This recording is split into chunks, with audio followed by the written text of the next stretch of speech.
There is no way that number belongs to her. The whisper was not meant to be heard, yet it lingered in the air with a sharpness that cut through the quiet tension building inside the bank. As a young clerk stared at his screen, his eyes frozen, his hand hovering just above the keyboard, as if pressing another key might somehow change what he was seeing. The fluorescent lights above reflected faintly off the polished marble floors, casting a clean but sterile glow across the modern banking hall, where customers stood in orderly lines and quiet conversations blended into a low hum of routine transactions. No one outside the counter knew what had just appeared on that screen, but something in the clerk's expression began to shift the atmosphere, subtle at first, then slowly spreading as nearby employees glanced over, sensing that something was not quite right. Just minutes earlier, the scene had been entirely different, predictable, almost forgettable, when Emma Collins stepped through the glass doors, her presence drawing attention not because of who she was, but because of how she appeared. She wore simple clothes, clean but modest, her shoes slightly worn from daily use, her posture upright but cautious as she paused just inside the entrance, taking in the unfamiliar environment of polished surfaces and quiet authority. A few customers near the waiting area noticed her immediately, their eyes moving briefly from their phones or conversations to her, then back again, though not without a faint exchange of glances that carried an unspoken judgment. It was not loud, not direct, but it was there, in the slight tightening of lips, in the subtle tilt of a head, in the quiet assumption that she did not belong in a place like this. Emma did not react to any of it, her expression calm, her focus steady as she walked toward the service counter, her steps measured and deliberate. Behind the counter, a bank employee glanced up, his professional smile appearing for only a moment before it shifted into something less engaged, less attentive, as his eyes quickly assessed her appearance. "How can I help you today?" he asked, the tone polite but distant, already shaped by an expectation of a simple or insignificant request. Emma met his gaze briefly, then spoke with quiet clarity, her voice steady and without hesitation as she requested to check the balance of her account and proceed with the transaction. The employee nodded, though not with urgency, his movements slower now, almost mechanical, as if this request did not require his full attention. He typed in the information she provided, his fingers moving across the keyboard with practiced ease, though his posture suggested routine rather than interest. A few seconds passed, then a few more, and it was in that space, that small gap between action and result, that everything began to change. His eyes shifted slightly as the data loaded, his expression tightening in a way he did not immediately understand, and then, as the full account details appeared on the screen, he stopped completely. The cursor blinked in the corner of the monitor, but his hand no longer moved, his breathing slowed, and for a brief moment he simply stared, as if trying to confirm that what he was seeing was real. Emma stood on the other side of the counter, waiting patiently, her posture unchanged, her expression calm, giving no indication that anything unusual had occurred. Around them, the bank continued its normal rhythm, customers stepping forward, papers being signed, quiet conversations unfolding, but at that counter, in that single moment, the ordinary had already begun to fracture. The employee swallowed slightly, his eyes flicking once more across the screen, then toward Emma, then back again, and in that silent exchange between disbelief and reality, the atmosphere shifted in a way that no one else had yet fully noticed, but that would soon become impossible to ignore. The employee's hesitation did not go unnoticed for long, because even in a place built on routine efficiency, any disruption, no matter how small, carried a ripple effect that others could sense before they fully understood it. He cleared his throat softly, as if trying to reset himself, and leaned slightly closer to the screen, his eyes scanning the numbers again with more urgency this time, his fingers hovering uncertainly above the keyboard without pressing a single key. Emma Collins remained still on the other side of the counter, her hands resting lightly against the polished surface, her posture composed and patient, as if she had expected a delay but not concerned by it. The line behind her shifted slightly as another customer adjusted their stance, glancing forward with mild impatience, unaware that the delay they were experiencing was not caused by complexity, but by disbelief. The employee glanced up at Emma for a brief moment, his expression attempting to remain neutral, but there was a subtle tension in his eyes now, a hesitation that had not been there before. "One moment, please," he said, his voice carefully controlled, though slightly tighter than before, and then he turned his attention back to the screen, scrolling through the account details as if searching for an explanation that would make the numbers in front of him align with his expectations. A second employee at the adjacent counter noticed the change, leaning slightly to the side, their curiosity drawn not by the customer, but by the unusual stillness of their colleague. "Everything okay?" they asked quietly, their tone casual, but their eyes already narrowing toward the monitor. The first employee hesitated, then gave a small nod, though it lacked conviction, and that was enough to signal that something was off. The second employee stepped closer, just enough to catch a glimpse of the screen, and within seconds their expression shifted as well, their posture straightening as their eyes moved rapidly across the displayed information. Neither of them spoke immediately, but the silence between them grew heavier, more deliberate, and in that silence, the normal rhythm of the bank began to fracture. A nearby manager, Daniel Reeves, noticed the subtle gathering of attention and walked over with measured steps, his demeanor professional, his expression neutral but alert. "Is there an issue?" he asked, his voice calm, though his gaze moved quickly between his employees before settling briefly on Emma, assessing the situation with quiet efficiency. The first employee stepped slightly aside, allowing the manager a clearer view of the screen, and for a brief moment Daniel Reeves remained completely still, his eyes fixed on the numbers displayed in front of him. His expression did not change dramatically, but there was a subtle shift, a tightening of focus, a deeper level of attention that replaced routine oversight. He leaned in slightly, reading the account details again, verifying the name, the identification, the transaction history, each element aligning with a precision that left no room for error. Emma stood patiently, her expression unchanged, as if the unfolding tension had nothing to do with her, though in reality it centered entirely around her presence. Behind her, the line had grown quieter, the earlier impatience replaced by curiosity as people began to notice the unusual stillness at the counter. Daniel straightened slowly, his gaze lifting from the screen to Emma, and in that moment there was a noticeable shift in how he looked at her, not yet fully transformed, but no longer dismissive, no longer casual. "Can you confirm your identification again?" he asked, his tone respectful but measured, as if he needed to hear it one more time to align what he was seeing with what he believed. Emma nodded calmly and provided the requested information without hesitation, her voice steady, her demeanor unchanged. Daniel listened carefully, then glanced back at the screen, and for a brief moment the entire scene seemed to hold in place, suspended between disbelief and confirmation. Around them, conversations had quieted, movements had slowed, and though no one had announced it, the focus of the room had shifted entirely toward the counter where something unusual was unfolding. The employees exchanged brief, silent looks, each one recognizing that the situation had moved beyond routine procedure, and as Daniel's expression settled into a more serious, more deliberate calm, it became clear that whatever had appeared on that screen was not a simple mistake, but something that would soon force everyone in the room to reconsider everything they had assumed just moments before. Daniel Reeves did not respond immediately after Emma confirmed her identification. Instead, he held his position for a moment longer, his eyes moving once more across the screen as if searching for any possible inconsistency that could explain what he was seeing. But the longer he looked, the clearer it became that there was no error to be found. The numbers remained steady, precise, and far beyond what anyone in that room had silently assumed just minutes earlier. He straightened slightly, his posture shifting from routine management to careful control, and when he spoke again, his tone carried a subtle but unmistakable change. "Thank you for your patience," he said, his voice now measured with a level of respect that had not been present before, and though the words themselves were simple, the shift in delivery did not go unnoticed by the employees standing nearby.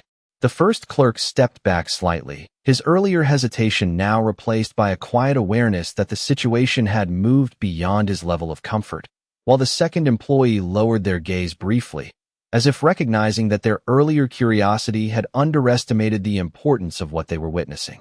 Emma Collins remained composed, her expression calm, her posture unchanged, as if the growing tension around her had no effect on her sense of presence. Behind her, the line of customers had grown quieter, their attention no longer focused on their own transactions, but drawn toward the unfolding moment at the counter, where something unspoken was beginning to take shape. A man standing a few feet away, dressed in an expensive suit and holding a phone in one hand, glanced up from his screen with mild irritation at first, but as he noticed the stillness among the staff, his attention sharpened, his gaze shifting toward the counter with a more deliberate focus. This was William Harrington, a well-known figure in financial circles, a man whose presence alone carried authority, though he had entered the bank earlier without drawing attention to himself. He observed quietly for a moment, his eyes moving from the employees to Emma, then back to the monitor that remained partially visible from his angle. There was something about the scene that did not align with routine behavior, and for someone accustomed to recognizing patterns, that inconsistency was enough to hold his attention. Daniel turned slightly, noticing William's presence, and gave a brief nod of acknowledgement, though he did not immediately address him, as his focus remained on Emma and the situation at hand. "Miss Collins," Daniel said carefully, "we will need to proceed with this transaction under direct supervision, just as a standard verification step." His words were framed as procedure, but the careful tone behind them revealed a deeper awareness of the significance of the moment. Emma nodded without hesitation, her response calm and steady, as if she had anticipated this level of attention from the beginning.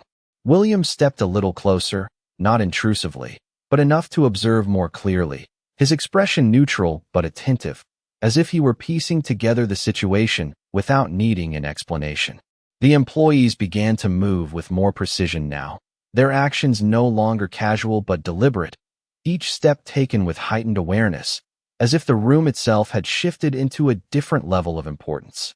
The earlier atmosphere of quiet judgment had faded, replaced by something more uncertain, more cautious, as the assumptions that had once defined the interaction began to dissolve. Emma stood at the center of it all, unchanged in her demeanor, her presence steady and grounded, while around her the perception of who she was continued to evolve in real time. Daniel returned his attention to the screen once more, initiating the next step in the process, and as the system began to load the full account overview, the faint hum of the bank's operations seemed to fade into the background, leaving only the soft sounds of keyboards and controlled breathing. William's gaze remained fixed, his posture still, as if he already understood that whatever appeared next would not simply confirm the numbers, but redefine the entire moment. And in that quiet, suspended space between expectation and confirmation, the bank held its breath once again, waiting for the truth to fully reveal itself. The system took only a few seconds to load, yet in that brief span of time the atmosphere inside the bank grew heavier, as if every person present could sense that whatever appeared next would solidify the tension that had been quietly building. Daniel Reeves kept his eyes fixed on the monitor, his posture steady, though the slight tightening of his jaw revealed the level of focus he was maintaining, while the employees beside him remained still, their earlier curiosity now replaced by a cautious silence. Emma Collins stood calmly across the counter, her expression unchanged, her gaze neutral, as if she were simply waiting for a routine confirmation rather than the moment that had drawn the attention of nearly everyone in the room. William Harrington remained just a few steps behind, his presence composed but attentive, his eyes narrowing slightly as the screen refreshed, the faint reflection of the data flickering across his expression. Then, without any dramatic signal, the full account details appeared. For a fraction of a second, no one spoke, not because they were uncertain, but because the clarity of what they were seeing left no room for immediate reaction. The numbers were precise, structured, and unmistakably significant, extending far beyond what the initial glance had suggested, revealing not just a large balance, but a pattern of transactions that spoke of consistent, deliberate financial activity at a scale that few individuals ever reached. Daniel inhaled slowly, his eyes moving across the figures again, verifying each detail with careful attention, while the clerk beside him shifted slightly, as if needing to ground himself in the reality of what was now fully visible. A subtle change passed through the employees standing nearby. a quiet recognition that the assumptions formed earlier had been completely overturned, though none of them spoke it aloud. William stepped closer, just enough to gain a clearer view of the screen, and as his gaze settled on the account, there was a moment, brief but unmistakable, where his expression shifted from neutral observation to focused recognition. He did not speak immediately, but his posture adjusted slightly, his attention sharpening as if something within the data had caught his interest beyond the surface level. Daniel turned his head slightly, noticing William's reaction, and for a moment their eyes met, not in confusion, but in silent acknowledgement that the situation had moved into a different category entirely. Emma remained still, her calm presence contrasting sharply with the internal shift occurring around her, her patience steady, her demeanor unchanged as the truth of her financial standing settled into the awareness of everyone present. Behind her, the line of customers had grown completely silent now.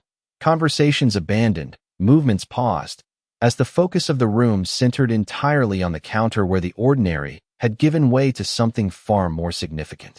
A woman near the back lowered her voice mid-sentence, her attention fully redirected, while another customer leaned slightly to the side, attempting to glimpse what had caused the sudden shift in behavior among the staff. Daniel cleared his throat quietly, not as a signal of uncertainty, but as a way to transition the moment back into procedure, though the weight behind his next words carried a different tone than before. "Miss Collins," he said, his voice controlled but distinctly respectful now. "Your account details have been confirmed, and everything appears to be in perfect order."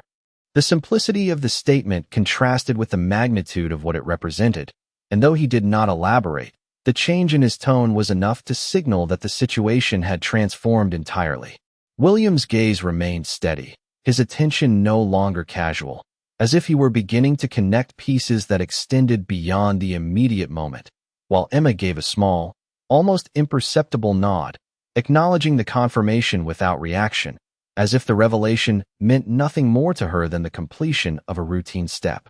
Yet within the room, the shift was undeniable, as the perception of who she was continued to evolve, reshaping the unspoken hierarchy that had defined the interaction only minutes before, leaving behind a quiet but irreversible awareness that nothing about this moment had been what it first appeared to be.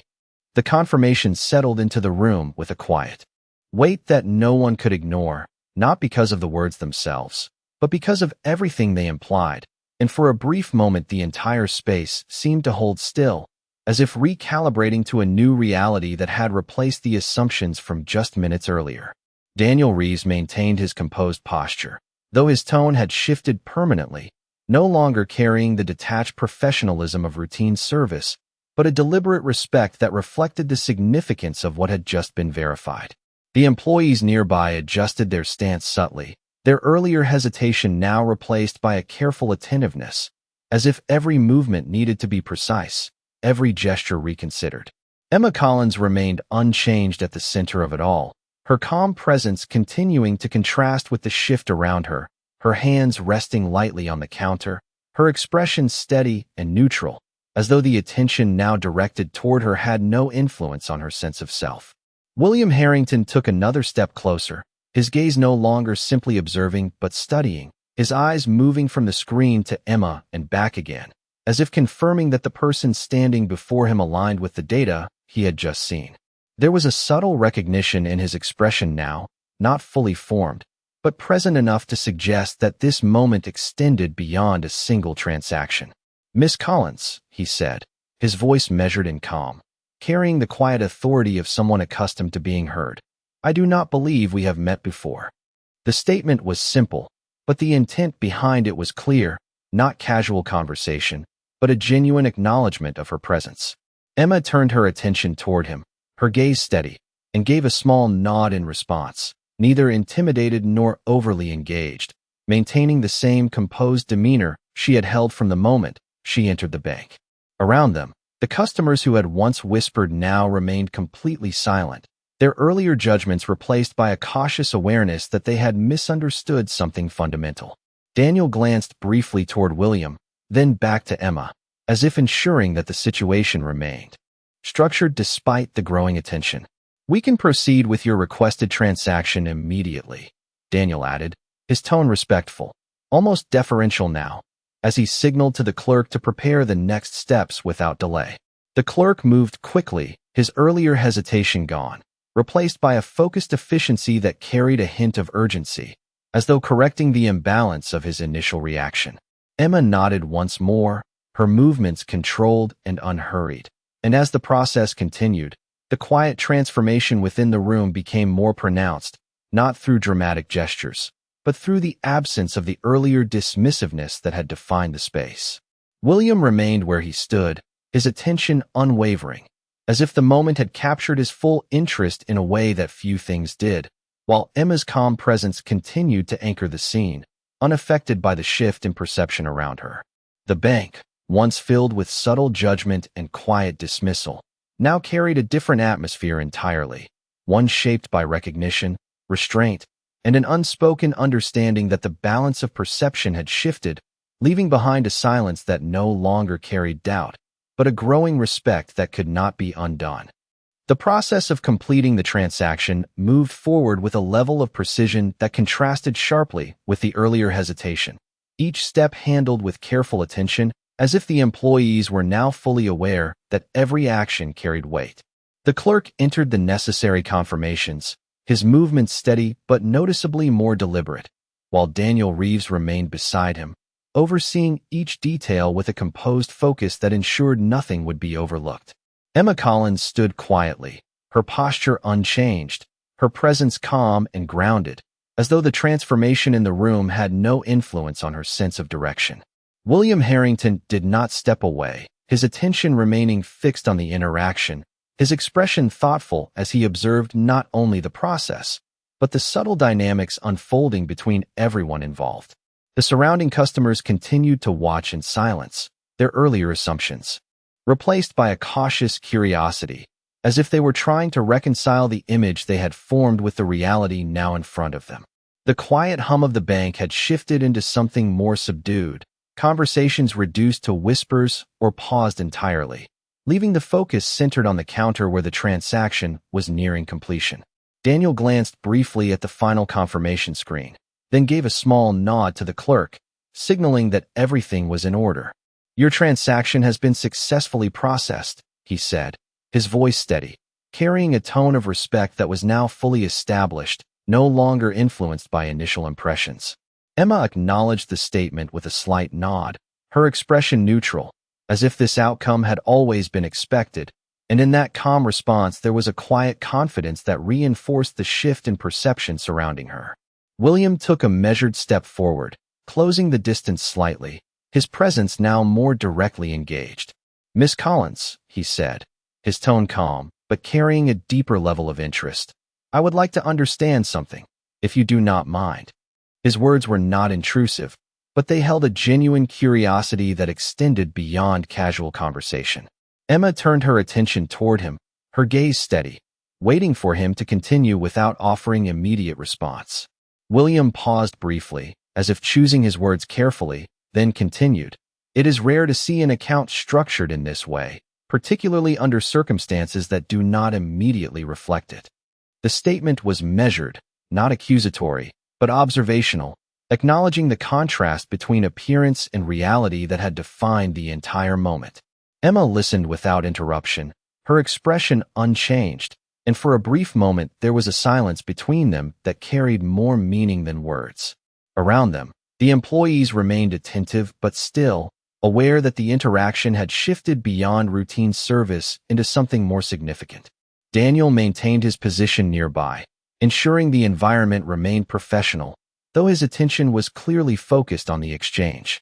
Emma finally responded, her voice calm and even, offering only a simple acknowledgement rather than an explanation, as if the details behind her account were not something she felt compelled to justify.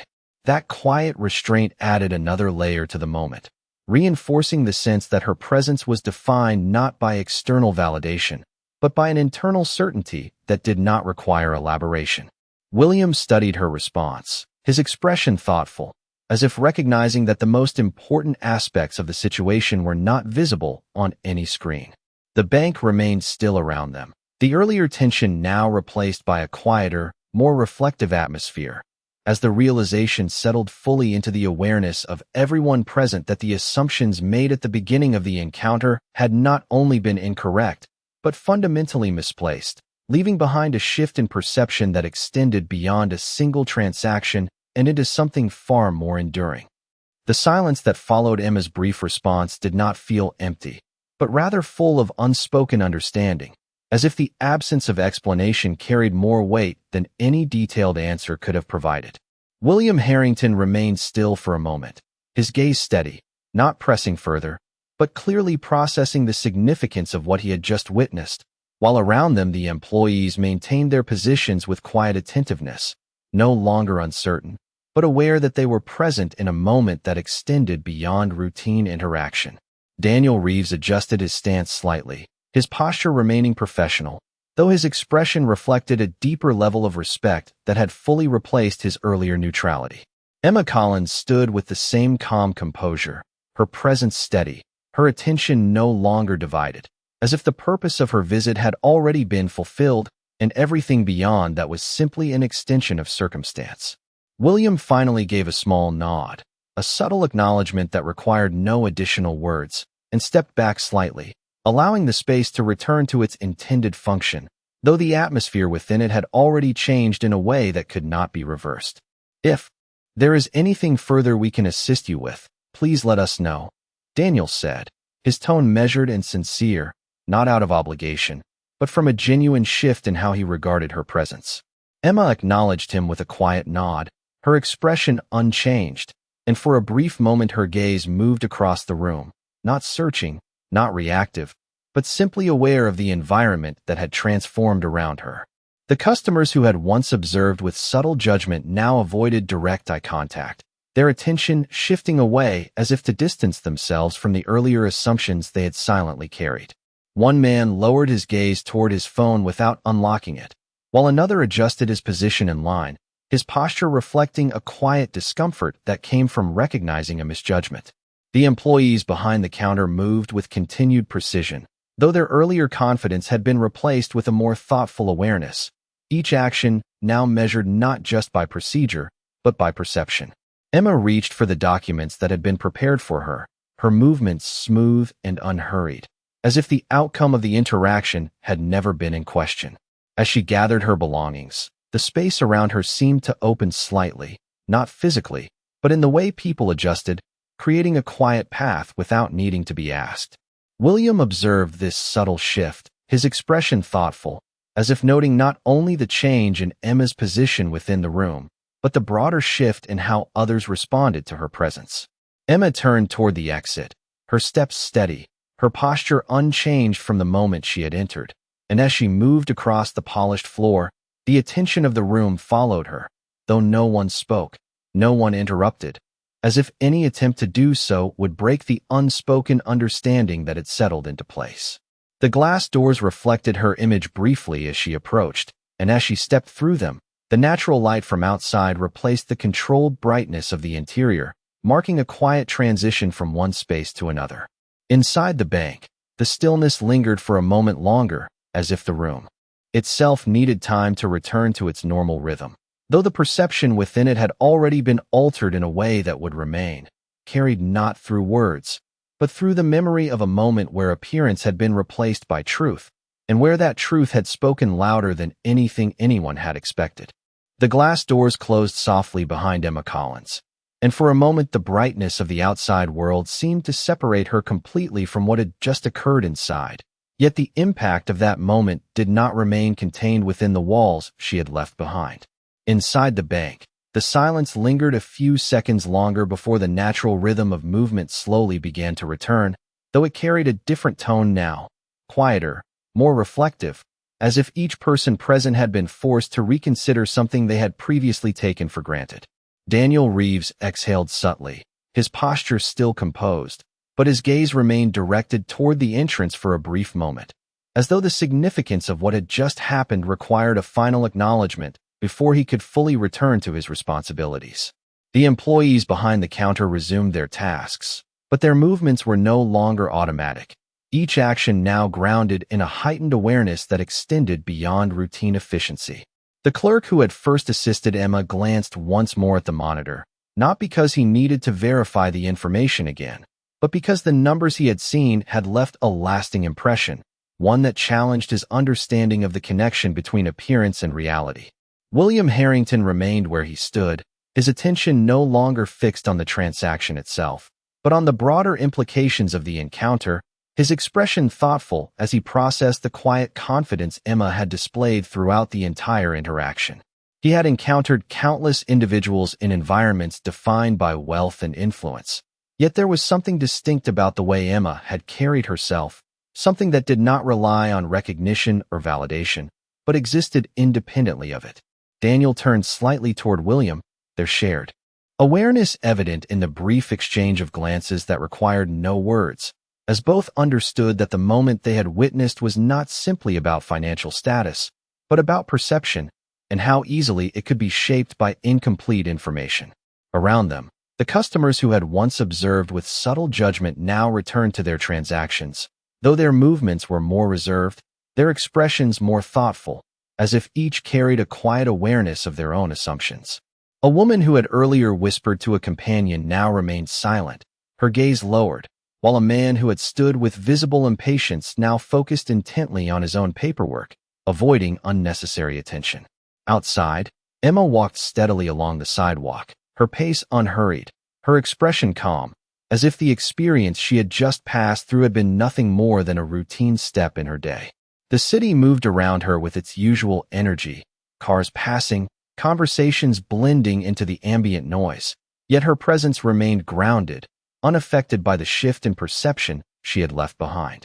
Back inside the bank, William finally adjusted his posture, his expression settling into a quiet resolve, as if the encounter had sparked a line of thought he intended to follow beyond this moment.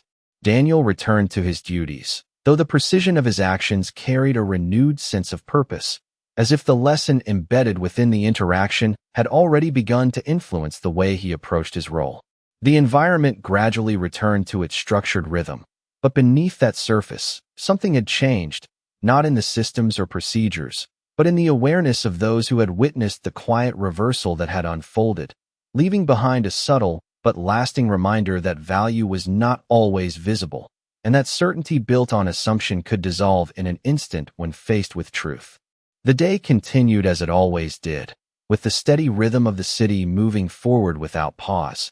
Yet for those who had been inside the bank that morning, the ordinary flow of time carried a quiet difference, as if a subtle shift in perspective had been permanently set into motion.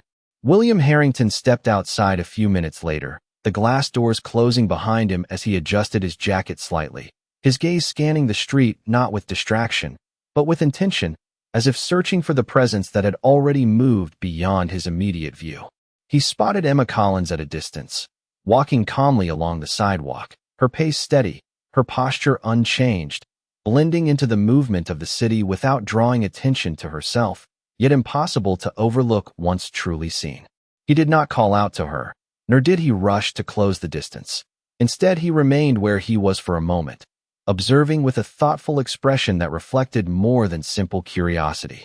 There was a clarity in what he had witnessed, something that extended beyond financial status or social position, something rooted in the quiet confidence Emma had carried from the moment she entered the bank to the moment she left it, unchanged by the shifting reactions around her.